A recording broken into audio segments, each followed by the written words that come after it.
Hello, everybody, and welcome to High Notes, a production of the Aspen Music Festival and School. Today, we're thrilled to have two of the major artists performing today with us, Renée Fleming and Andreas Haefliger. We're going to start with Renée Fleming and be talking about some of her current work and some of the work she is doing and accomplishing on behalf of the Aspen Music Festival and School. And then about half an hour in, we will shift gears and go to Andreas Haefliger, who will be joining us from Switzerland for this conversation. So, Renée, wonderful to see you and welcome. You are always one of the busiest people in the world, and I think, like so many of us, you're probably twice as busy now during this period. What are some fun projects that you've been working on recently or that you're working on now? Well, wow, I don't know where to begin. You know, we always think, and of course, that we won't have anything to do because we're all home. And truly, I'm not actually technically working, but I seem to be incredibly busy because there's so much digital material. There's so many people to be in contact with and organizations to support, young artists to support, whether it's master classes or, talks. And I've been producing my own sort of Music in Mind live webinar that has garnered so much more interest than I ever could have imagined. I mean, up to 70,000 views for one 30-minute show and from 64 countries. So that's been very exciting. There's a huge interest worldwide in the intersection of health and the arts. Yeah, and that program, it's a whole series, but one that I'll especially mention is something you did for the Aspen Institute and their Ideas Festival with Francis Collins, who's director of the National Institute of Health. I watched it, I loved it. It is available free at the Aspen Institute, and possibly you have your own link to it. Yes, I'm sure we do. Yeah. No, that was really great. I mean, he's been a fantastic colleague. In fact, we wouldn't really be on this level if it weren't for him because his interest in this intersection powered this giving of $25 million to research in music and neuroscience for the most part. And so the NIH, that makes a very big statement. It really encourages the people who've been interested in this for a long time, and it encourages younger people to get interested and involved. And it acknowledges that we're whole people, that integrative medicine is here to stay because we understand now that we have to be treated as the complex human beings we are. Mhm. Have you done the thing where you have to go into an MRI machine and it's all clanking and making weird noises? Yes, I participated in an fMRI study at the NIH, which wanted to see what my brain how it would react to singing, speaking, and imagining singing. And that's on the Kennedy Center website. But it's really wonderful because imagining singing was the most powerful, which was Ah, a surprise to everybody involved. yeah. No, that's a very powerful result, and also something that can be conveyed to younger artists, I think. Uh, Yes, the, yes. the power of the psychology, what you say to yourself as you go out on stage is huge. Well, that's everything. I mean, it's the thing that enables us to succeed and to withstand tremendous performance pressure. Yeah, It's very important. That dialogue, that inner dialogue is so important. yeah, super. And you did a gorgeous recital for the Met Opera. Thank Um, you. yeah, and you've been doing a lot of performance as well, I think, in this new virtual realm. It's been challenging because the technology hasn't really caught up with our desire to, perform in an ensemble or even perform with one other person. It doesn't quite work yet, but I'm sure people are working on it furiously so that we can have this in the near future. But many of us have kind of created tracks that we can then perform to. Some people are really gifted and they play multiple instruments, or yeah, and that works well. I've been encouraging young singers to pick up the ukulele or anything that they could kind of work with quickly. And in fact, I was with Susan Graham last night, who's just picked up the accordion. Oh, I'm very impressed. I said, Susan, you have no idea what you're doing for your brain health. That's amazing. and the last in our series of Sunday concerts, and you performed on the first. But the last is Augustin Hadley, a brilliant violinist, but he's also a fabulous pianist. And so he's Ah, laid down all of his own piano tracks. Oh, He'll be wow, I'm playing jealous. violin live on piano. That's perfect. Then he knows exactly what he wants to do. Yes, yes. But for Yes, us, you did a wonderful thing, and you had Robert Ainsley come into your house, yes. which we truly appreciated because, one thing I was just saying to Musical America earlier today is I am totally confident that our audience is going to come roaring back to us, that they will understand in a completely new way how crucial the live experience is. No, I And agree. I all agree. the wonderful stuff we're accomplishing is great, but it does not hold a candle to being together in a great hall with great artists live. It's true. I mean, the shared experience is with us forever. It's been with us for millennia. This importance of social cohesion, and music has been one of the best ways to achieve that. Yep, So absolutely. I can't wait. I miss it very much, the live experience. Yes. Michelle de Young came to our hall and was live with Kima Bronfman, and they were in tears because they've Oh, been on a stage in a hall, right. with another artist. So, yeah, Oh, it's a beautiful thing. Um, excellent. let's turn to a fact which is wonderful for us, which is that you have already agreed to become co-artistic director of our Aspen Opera Theater Center and Vocal Arts Program with Patrick Summers of Houston Grand Opera. And this would have been your first summer in a live experience with brilliant young singers from all over the world. Right. We have all scrambled, and so you're with us today because you produced two different programs that will be airing in the coming weeks. One is more of a class with a couple of young singers, and you and Mm-hmm. Patrick are giving them both artistic and dramatic and career coaching, really life coaching. Um, and then one is a beautiful panel that you have with the brilliant soprano Julia Bullock and bass baritone Ryan McKinney. So those are coming, just so the audience is well aware, August 12th, 5 Great. p.m. Mountain Time, and then August 19th, also 5 p.m. Mountain Time. And then I think they will be available after that for a brief period, in case you can't make that exact time. Um, but it's a sample of the kind of work that you and Patrick were planning to accomplish. So I wondered if you would just pull the curtain aside in terms of our educational planning, say a few things about your vision for our level, our kind of opera training in Aspen. Well, I think one of the important things is to realize that for a young artist, the decade between, say, the age of 18 and 28 for a singer is crucial.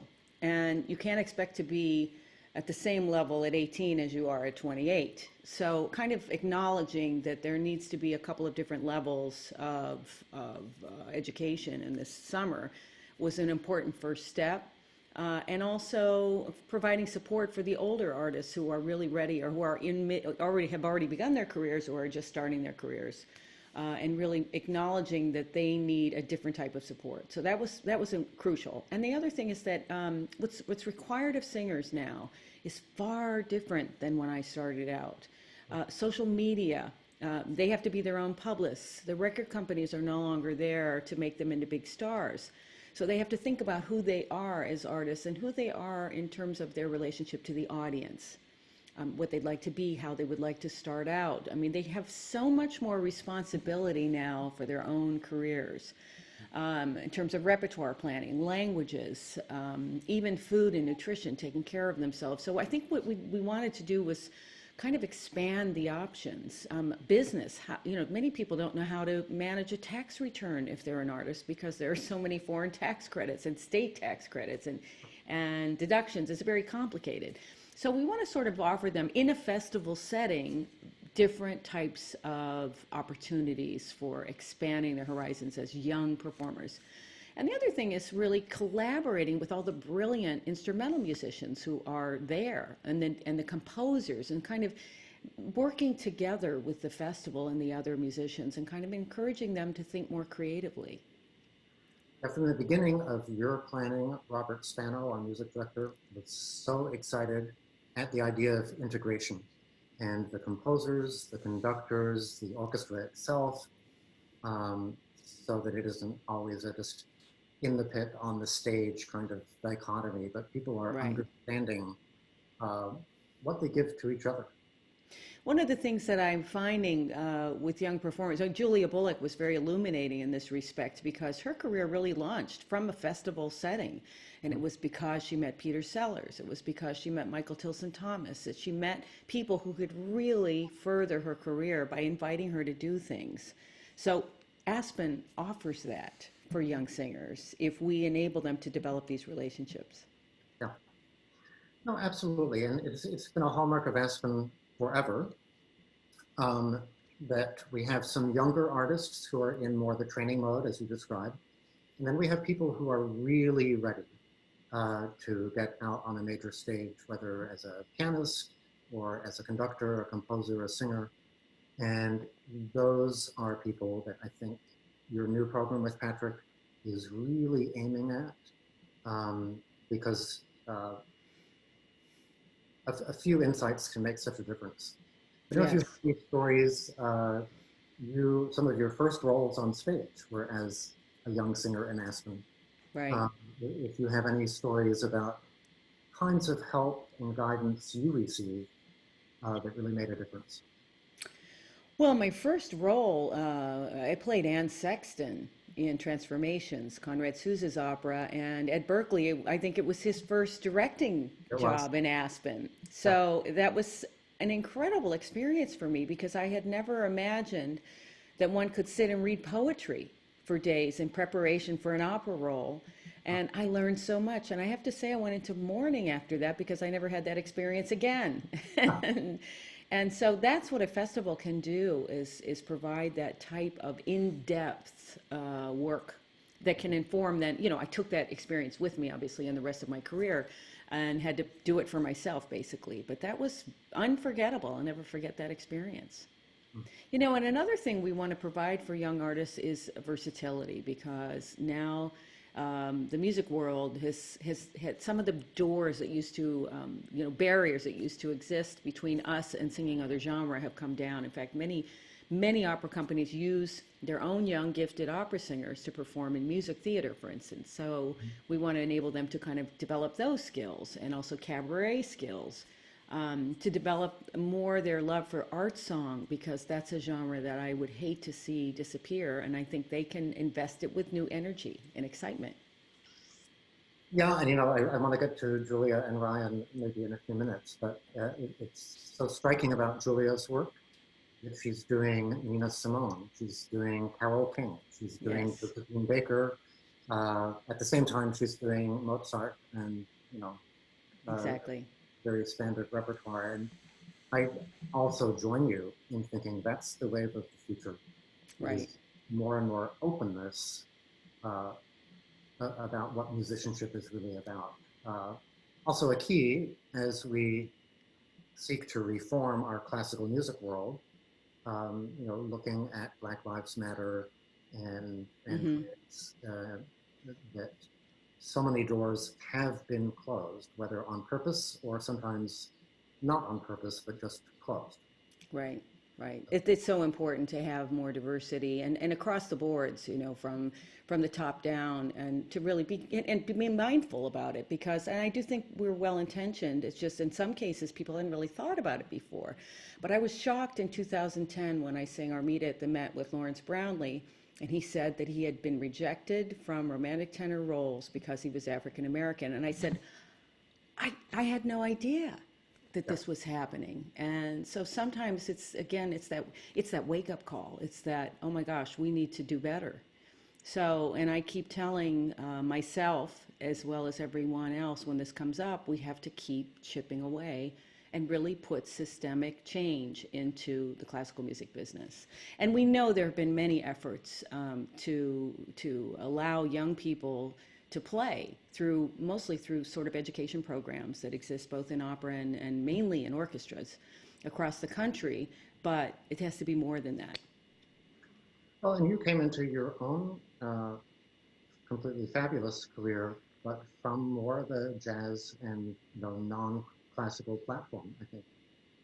Well, I grew up with music teachers, so classical was every day and part of my childhood. But I discovered jazz in undergraduate school and sang with a trio every Sunday night for 2.5 years. And that taught me how to perform, how to interpret music, because it gave me a freedom of imagination. Scat singing is phenomenal for your brain and for Baroque music and for, bel canto opera. I mean, Handel operas. I'm so happy I had that improvisation. I would highly recommend that too for all musicians. Improv. Mm, fabulous. So let's just talk a little about this panel. So you chose Julia, who is 30-ish, and obviously already established in what's going to be a very significant career. One thing to me about her is she knows so much about what she wants in a career. She is so clear, and to me, when I look at young people who are going to really make it, that is one of the top things that they have, Right. is that clarity. I'll mention, although we're not going to have her this summer, Vuvu, her, Yes. is going to be our Pamina in Right. Magic Flute. We are hoping against hope she'll be with us in 2021, although her career is moving so fast. But Right. in all of our dealings with her, it's the same way. She really has a vision of the steps she wants to take. It's Mm-hmm. very wide open. She's commissioning important new work. She has ideas about the commissions. And I think, if I may say this to you, that's one thing for Renée Fleming to have arrived at that, because naturally you would be there. But it's very exciting to see a person who is just beginning and already understands the need to be quick on one's feet, the need to take opportunities, but also to make opportunities. Yes, absolutely. It's fantastic. I think I was a bit of a late bloomer in that respect because although I love new music and always sang new music from the beginning, it didn't occur to me that I would have an opportunity to create something and to be involved in the production of something until a little bit later because I was so much on an opera track. I was on a more traditional track because that track existed, the record company, the major conductor launching you, all of that. I was sort of at the end of that period of time when business as usual still existed. And now this is why young singers have to be a lot more, they have to persevere and they have to kind of invent themselves in a slightly different way than we did. Yeah. But now, I mean, you worked so beautifully with Andre Previn, both on major opera works and concert works. Now, Yes, Kevin Cooks also with the Georgia right. O'Keeffe songs, which we will do in Aspen, but forthcoming the Virginia Woolf opera, which I think is super exciting. The Hours, yes, yes. The Cunningham piece, The Hours, where it's going to be really wonderful. And I get to play Clarissa, which is such a fantastic role, and share the stage with Joyce DiDonato and Kelly O'Hara. So three, a little bit reminds me back to my Marshallin days, three Ah, sopranos. yeah. In the old days, we would have all been sopranos. Now, of course, we would say mezzo soprano and two sopranos, but I'm very excited about that project. Great. So in your panel discussion, which is mostly aimed at helping young singers, period, no matter what is happening in the world, because starting a career is always difficult, but especially now, and working with Julia Bullock and Ryan McKinney. Now, Ryan uh, was for several summers a student in Aspen. We remember him well, and he's returned as one of our beloved guest artists with some big projects for us. So very interesting to have their expertise, including a conversation you have with Ryan about digital production. Right. Well, Ryan started right at the beginning of the pandemic, started producing these, really directing as well, these pieces that were fantastic. I mean, a duet, a Wagner duet with Jamie Barton, And when I saw that, I said, my gosh, first of all, the imagination. Secondly, the just being able to do it. So I thought he would be the perfect person. And since then, I keep hearing his name because companies are hiring him right and left to continue doing this. You know, he's just done a Schubert cycle or some Schubert leader at Glimmerglass, and Lyric Opera has hired him for projects. So he's basically given himself a second career alongside singing, and which is shows the type of innovation and innovative thinking that one needs now. But he's also really good at what he's doing. I said, Ryan, I mean, even the set direction is great. To see the half-eaten pizza and the beer bottle and the Tums on the nightstand for Wotan is just so brilliant. Yeah, and people should look that up. So it's Ryan Yes, McGee and Jamie Barton, and right. it's a sort of ring mashup thing from Rheingold. Yes. I'll give us a It's they call it Corona Dämmerung. So, Jamie was also a student in our opera program, and she sang The Witch in Hansel and Gretel, and she sang Elgar Sea Picketers, and then those were her two final winning pieces in the BBC Cardiff Singer of the World. She's so fabulous. And what a gorgeous voice, gorgeous instrument. Oh, I'm a huge fan. Well, and just gorgeous person. She's Yes, yes. so Very loved, beloved. yeah. So, thank you for all that you're accomplishing. And Yes, thank you. just as Julia and Ryan are doing, you are taking this all as a challenge to do interesting, really worthwhile, really important things on behalf of our profession. And so we're all grateful to Thank you, you Alan.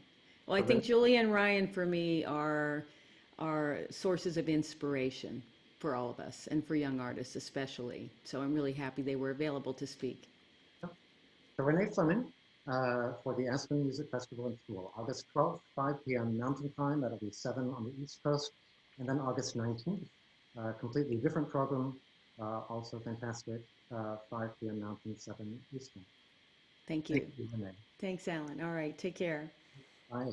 We turn to another wonderful artist who has been so frequently in Aspen and all over the world, Andreas Haefliger, who joins us, I believe, from Switzerland. And I think Andreas will be with us in just a moment. There he is. Hello. Hi, Alan.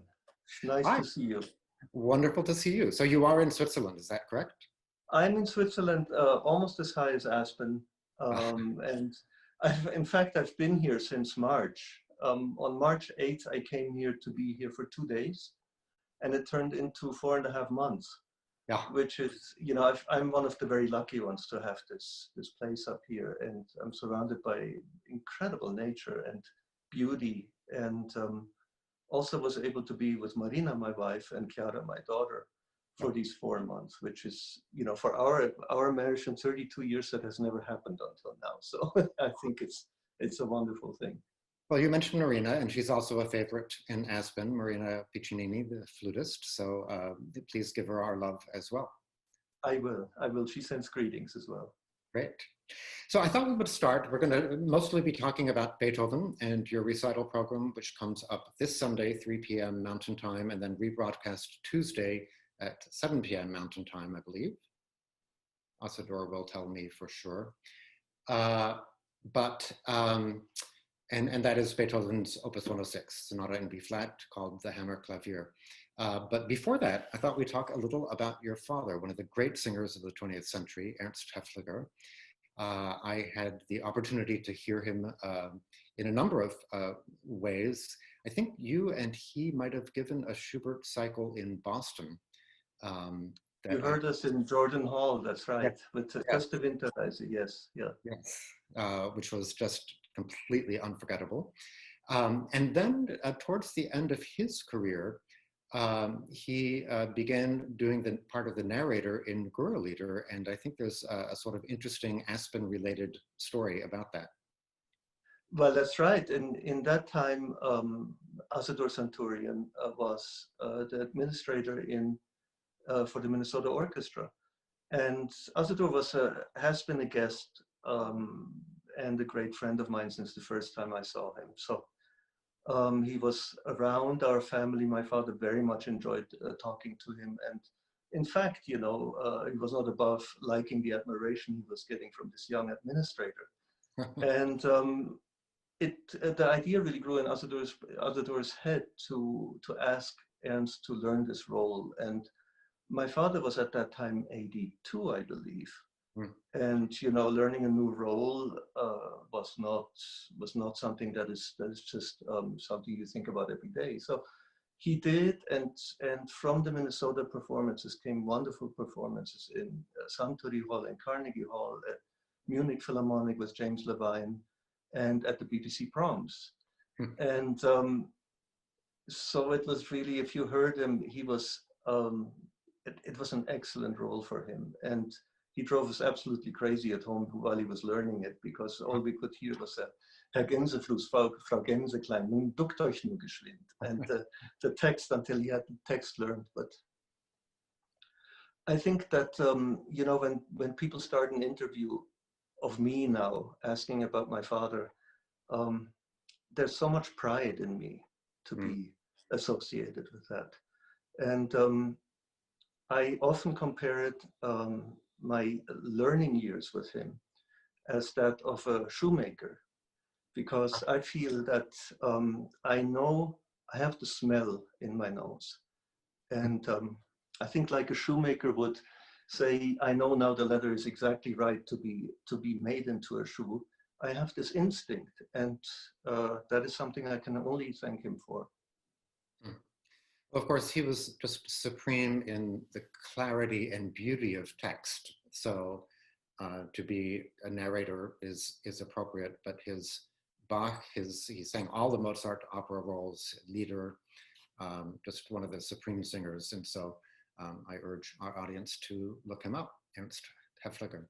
Wonderful, thank you. No, and I think that if one moves into Beethoven and what I think about Beethoven and how I've dedicated a lot of my life towards the repertoire, I think a sentence from him was always stand next to yourself, which nowadays, we can just interpret in the modern version. It's just drop your ego and look at the music, spend as much time as you can with it, and then find your own voice with it.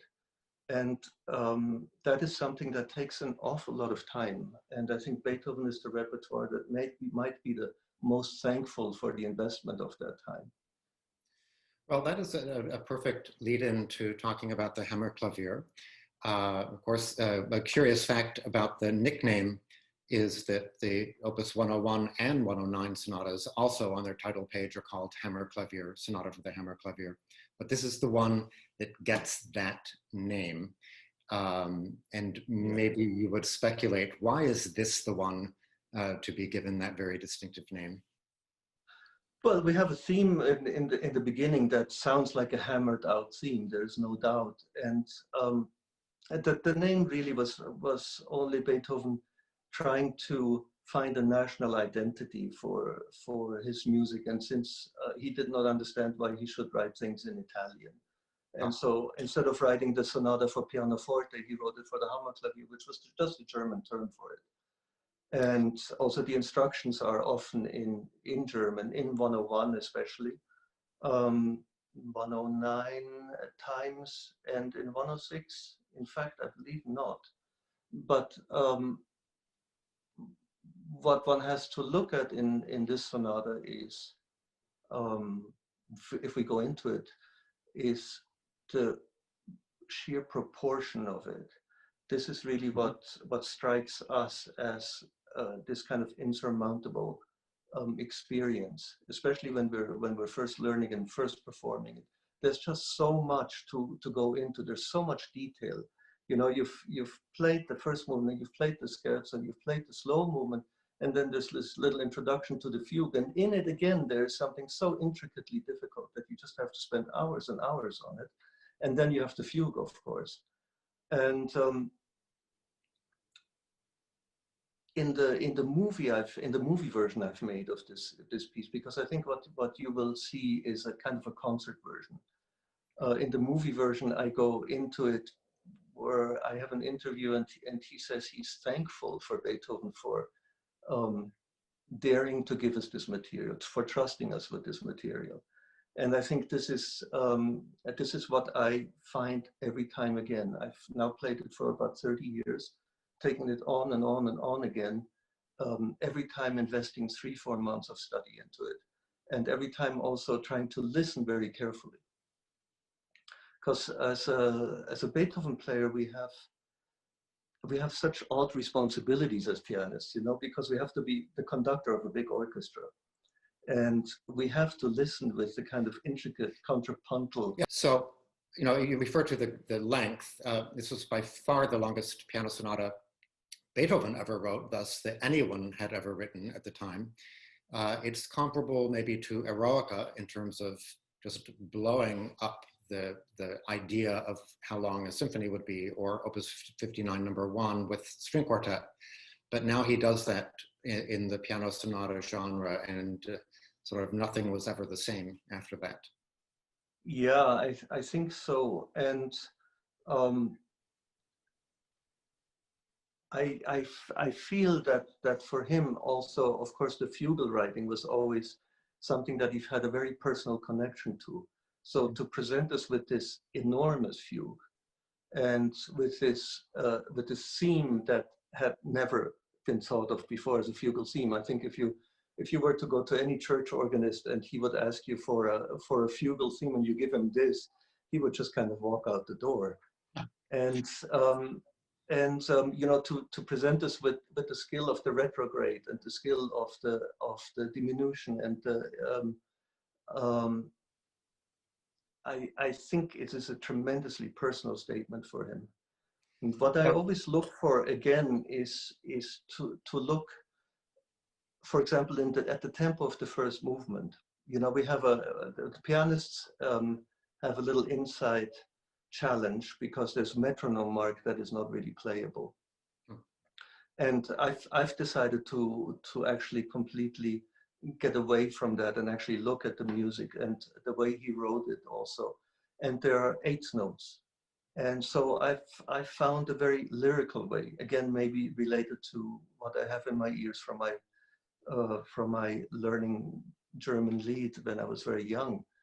And I look for a lyrical and for a vocal approach that goes maybe away from the typical nickname of the Hammerklavier, of what that nickname would imply. And I look for as much color also in the fugue as possible, because I find it needs to be somehow understood as something else than just an extremely difficult piece. Well, for listeners who aren't familiar, you referenced the length of the theme. So, you know, some Bach fugues are on just 3 or 4 notes. But in this case, it's an immensely long theme. And then Beethoven gives it every possible treatment, every possible device in fugal writing. I think some critics have noted that whereas Beethoven started out quite influenced by Mozart and then Haydn, in this period in his life, he is really thinking about Bach all the time. And he obtained Bach manuscripts, and when things were published, as they began to be, he acquired them and was really studying Bach. And then after this, we got the giant double fugues in the Ninth Symphony and the Missa Solemnis, and then finally the Great Fugue.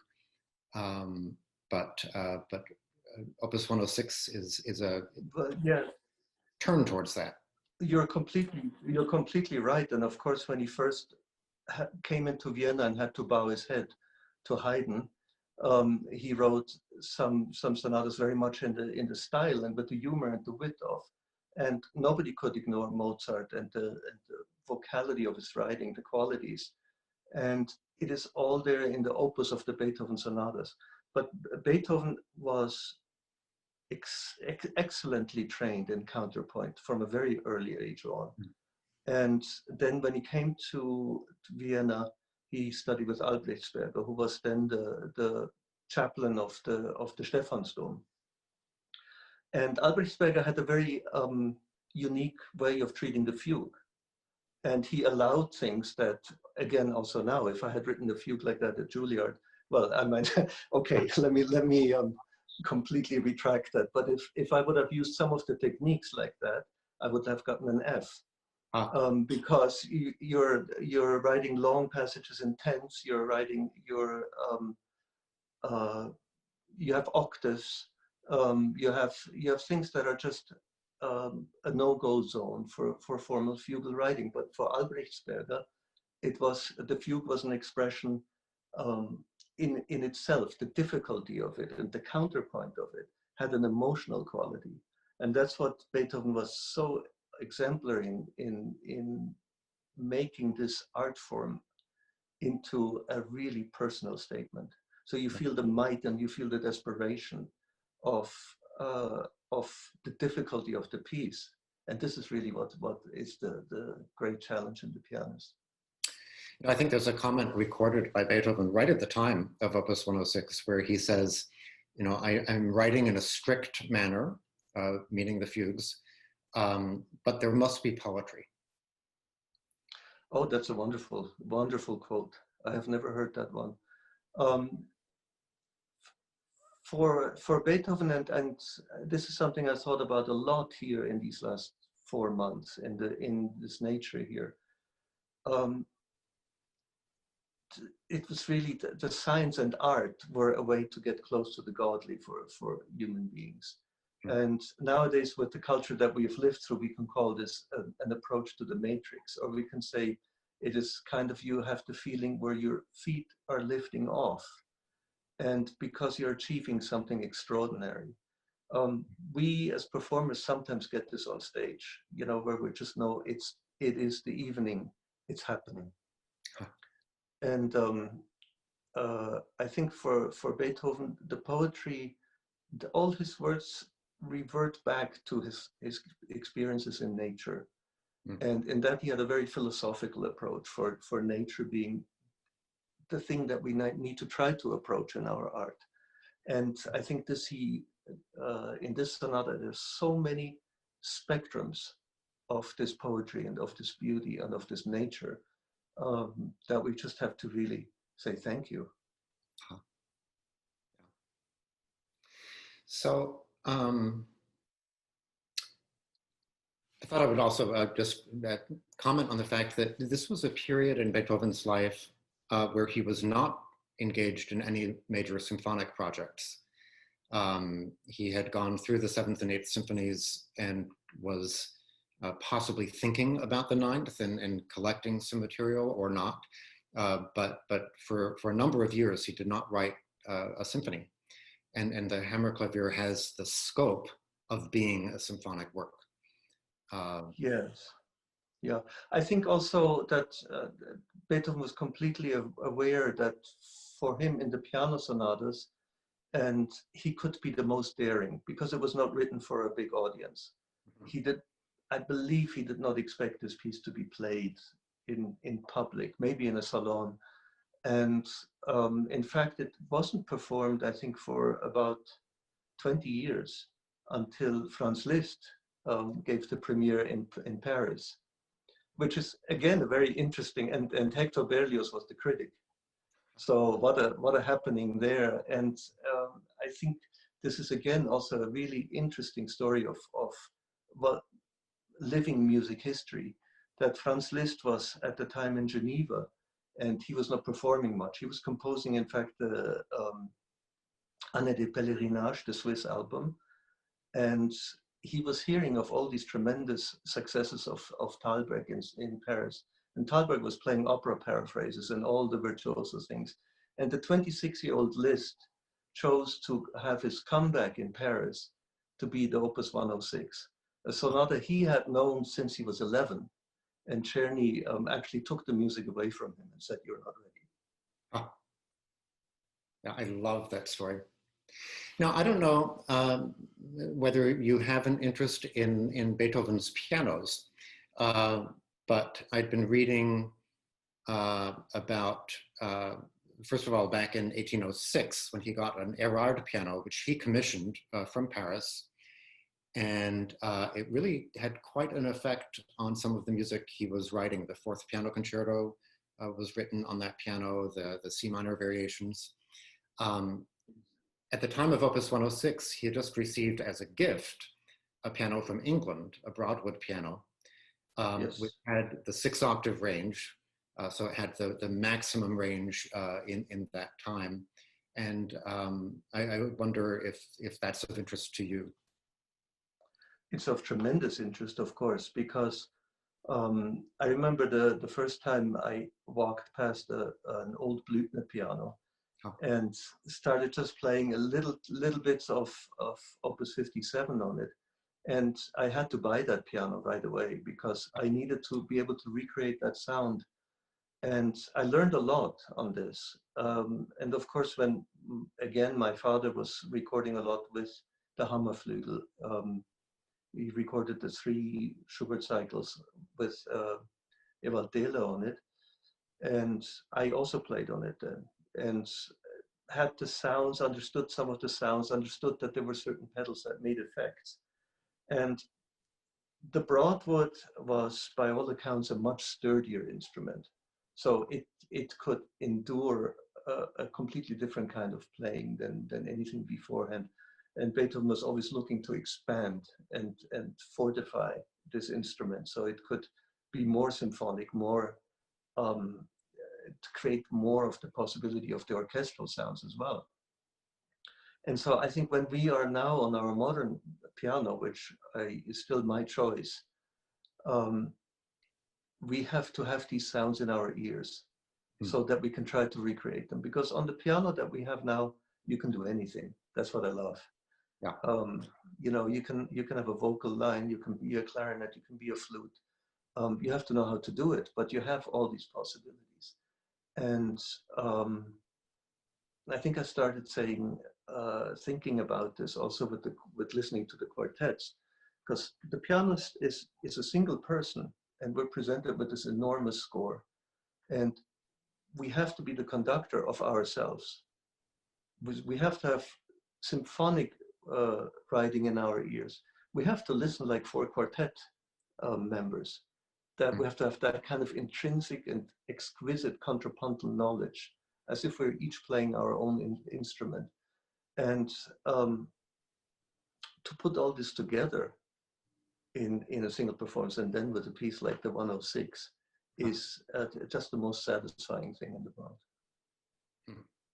Well, I love the idea that you've come back to the piece over your career. So you first played it as a very young person. Well, when I was 26. So I had looked at it again and again, and I had started practicing it. But at that time, I have to say, it just, the prospect frightened me. And it is a frightening piece to come back to, except that now that I know it so well, that I can write down every note away from the piano, and I've studied it so much that now I feel a kind of a comfort in it. But I think at first it is something, either you have to have a teacher next to you who will spend the time with you and encourage you. But it took me until I was 26 to dare. And then I learned it rather quickly, actually. And then I realized over the years, all the things I wanted to be different. And especially in the fugue, especially finding color in the fugue.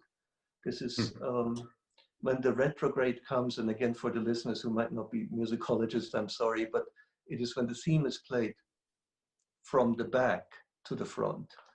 And it is also held against the mirror. So it's upside down and from the back. When that starts, and it's in the key of B minor, in the half tone up, which he's been playing at with over the whole piece. Over the whole piece is between these two very, very close keys. There's a moment of stillness in nature, and it's as if somebody had just told you an incredible fairy tale, and everybody's sitting there and just looking and thinking about how this affects their lives.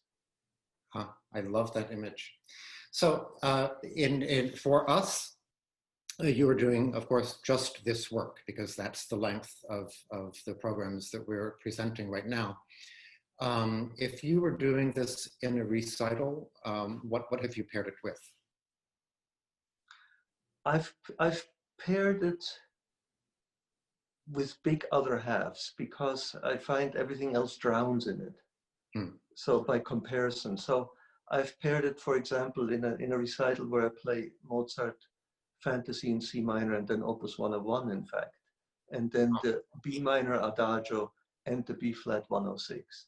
So that modality is established already right before the piece starts, because this is not something as a listener you have to know, but it will affect you, that the fact that he moves up the half step. And I thought it's in an interesting way to show this already before the piece starts.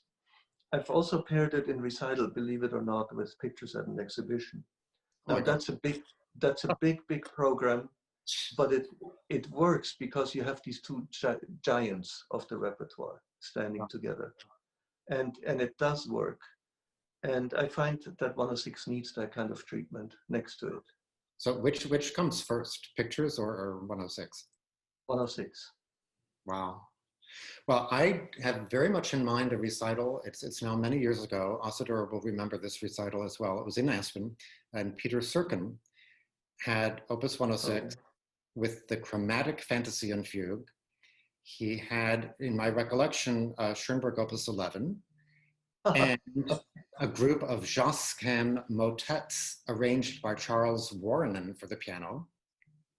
So it was just... But that would work tremendously well because of the modality of the piece. Yeah. Yeah. So just completely gigantic program, but opened with the Bach chromatic fantasy and ended with Hammerklavier. Wonderful programming. Yeah. Wonderful programming. So we are so looking forward to this, and thank you for joining our virtual season. And you would, of course, have been with us, and I think we are planning to have you in 2021. So thank you, Alan. Can I just say something about the filming of the sonata just for 2 minutes? Yes. I wanted to go into that because the idea of making what you will see is it'll be a little different than what I've been seeing from the virtual summer in Aspen, which has been wonderful. When we were first stuck here, many of my colleagues started performing from the living room, and I couldn't do that because I only had a digital piano up here. And in fact, I could not go down to the valley because everybody had to go into quarantine. And so I couldn't do that then, but then the idea of making a movie came to me, and I started putting efforts into it and got a lot of funding for it from local industry and cultural funds, foundations. And so I wanted to make a visual image of the piece. So this, what you will see, there are 2 versions of it. There is the concert version, which you will see. And there's a movie version where I'm also giving interviews on top of the mountains sometimes to illustrate what I feel about the piece and where I think the piece, how I see it and how I see the difficulty of it and how I see the poetry, as you said, and the closeness to nature. And I want just the audience to know that this is filmed with many more cameras, and it's done in an empty hall, but it's done, as I feel, in a kind of artistic camera movement way, so that the flow of the camera also sometimes depicts what I think of the slow movement. And I really believe in this medium, and I think it's something that we will all, of course, explore a lot in the next decade, as we have learned some of the positive things from this lockdown. And I really, really hope that your audience likes it. Well, and so did you do the script for the camera shots? Very often one has a director who chooses where the shots will be, but perhaps you were involved in choosing the shots. No, I had a wonderful director, Daniel von Arburg, who's a Swiss director. I wanted to work with people only from Switzerland because the borders were closed. Ah. So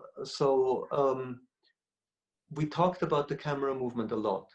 And about the interpretation, how the camera can interpret music, because I wanted a music video that shows also a different dimension. It's the dimension of what we as the artists feel at the moment that we play.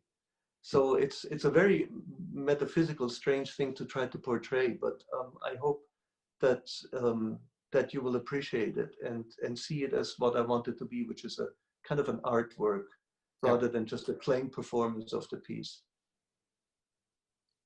Well, we are so looking forward to it. I think you made the recording at Luzern, is that right? No, we made it right here in Uri, where I live now. Which Uri is the oldest canton of Switzerland. It's the birthplace of Wilhelm Tell, and it was not accessible other than by boat until about 80 years ago. So it's a very original and strong canton. It's on the route to the Gotthard, which is beautiful because Goethe already passed through here. And in fact, Goethe passed through and wrote to Schiller, and he said, I have a story for you and you have to write about it. And that was the story of Wilhelm Tell. and it's just full of history and gorgeous, gorgeous beauty. Wonderful. Well, we are eager to see this, and also perhaps we will be able to present the longer version with the interview content as well, which sounds marvelous. But this Sunday at 3 p.m. Mountain Time, 5 p.m. Eastern Time, Andreas Haefliger playing Beethoven's Sonata in B-flat, Opus 106, called The Hammer Clavier. Thank you so much. Thank you. Thank you, Alan.